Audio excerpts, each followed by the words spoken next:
রে আমি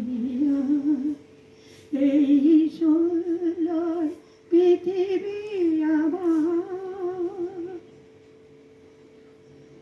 অপূর্ব সুন্দর স্বরচিত গান শ্রীমতী পুতুল ঘোষাল লিখেছেন এবং তার নিজের সুর আর এত মানে রিয়েলিস্টিক যে ফিলিং থেকে যে তার রচনা, এই সুন্দর পৃথিবী ছেড়ে মনও যেতে নাহি চায়। সত্যি কেন আপনি যেতে চাইবেন? আপনি তো অপূর্ব এক মানে শুধুমাত্র যে সঙ্গীত শিল্পী তা তো নয়, আপনি তার সঙ্গে একজন লেখিকা, একজন সুরকার, একজন গীতিকার।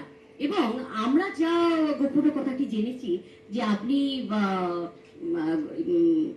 কাহিনী লেখেন, আপনি উপন্যাস লেখেন এবং সেগুলো হয়তো আগামী বইমেলায় আমরা পাবো আপনার থেকে। আমি একটা কথা জানতে চাইবো আপনার থেকে, আপনার শৈশবে এই যে একটা সাংস্কৃতিক পরিমণ্ডল ছিল, তাতে এখনো এই বয়সে এসে আপনার কণ্ঠের মাধুর্য বুঝতে পারছি। কে অনুপ্রেরণা ছিল আপনার? আমার অনুপ্রেরণা ছিল আমার বাবা। হ্যাঁ, বাবা বাবা গান লিখতেন। আচ্ছা, উনি বাবার নাম ছিল পরেশনাথ চক্রবর্তী। হ্যাঁ, উনি আধ্যাত্মিক লাইনে ছিলেন, বিজনেসম্যান। উনি গান লিখতেন এবং গান সুরও দিতেন। হয়তো অনুপ্রেরণা ছিল, সেটার থেকেই আমার মনে হয় আমার কিছুটা এসেছে।